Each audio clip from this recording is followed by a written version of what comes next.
देखिए दोस्तों, मैं आपको एक चीज बताऊं, आज हमने खुद अपनी जिंदगी इतनी मुश्किल बना दी है। यानी हमने अपनी जिंदगी के अंदर ऐसे ऐसे ये जो है रस्म रिवाज जो है वो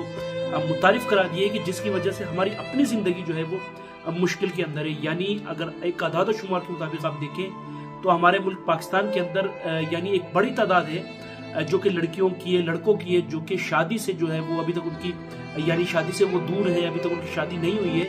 और इसके कहीं ना कहीं जिम्मेदार हम खुद हैं। उसकी वजह यह है कि हमने इस किस्म के रस्म रिवाज बना दिए। यानी मैं आपको चैलेंज से कह सकता हूं, बल्कि आप अपने इर्द गिर्द देख भी ले कि यहाँ पे आपको एक बड़ी तादाद मिलेगी ऐसे लोगों की जिनके रस्म रिवाज इस तरीके से हैं कि जिसकी वजह से आज का नौजवान जो है वो शादी नहीं कर सकता।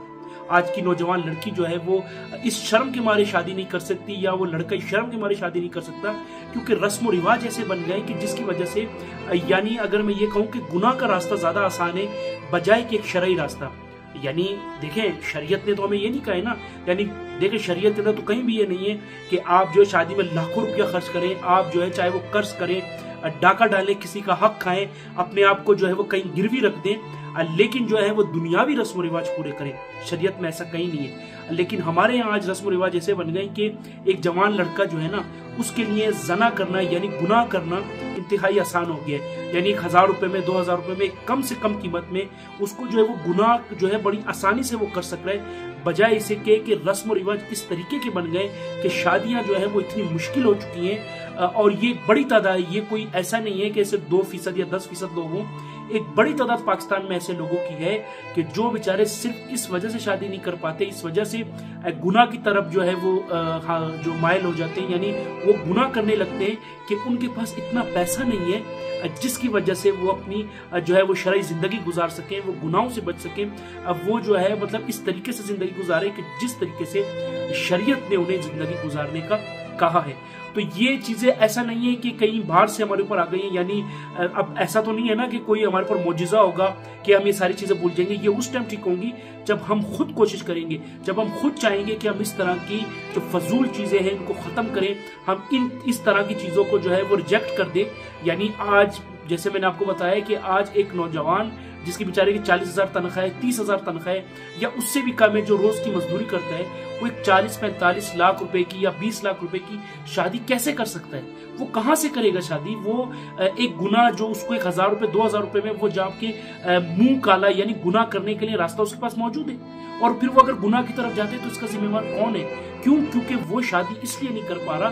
कि उसके ऊपर इतनी जिम्मेदारी है। उसको पता है कि अगर शादी के अंदर मैंने सही तरीके से अरेंजमेंट नहीं की, सही तरीके से लोगों को जो है वो सही तरीके से खुश नहीं किया, तो सारी जिंदगी मुझे ताने मिलेंगे, सारी जिंदगी में मुश्किल में गुजारूंगा। तो इसलिए दोस्तों हमें चाहिए कि सबसे पहले हम अपने इन रस्म रिवाज को खत्म करें। हम अपने जो ये रोजमर्रा जिंदगी के अंदर जो हमारे मामला जिस तरह से हम चला रहे हैं इसको खत्म करें। यकीन माने अगर हम इन तमाम चीजों पे गौर करते हैं, या ये तमाम जो फजूल के रस्म रिवाज है जिनका शरीयत से कोई ताल्लुक नहीं है, जिनका दीन से कोई ताल्लुक नहीं है, जिसका इस्लाम से कोई ताल्लुक नहीं है, अगर इन तमाम चीजों को हम दुरुस्त कर लें, सही कर लें, तो मैं आपको यकीन से कहता हूं कि हमारे आधे से ज्यादा मामला हमारे खुद हल हो जाएंगे। क्योंकि दुनिया दिखावे के अंदर लोगों की यानी कि एक जो कंपटीशन का दौर है उसके अंदर जो है लोग एक दूसरे के से यानी कि एक दूसरे से जो है वो जल के एक दूसरे को कमतर दिखा के आगे बढ़ने की कोशिश कर रहे हैं, चाहे वो किसी रास्ते से भी हो। तो बेहतर यह है कि अगर हम चाहते हैं कि अपना माशरा बेहतर करें,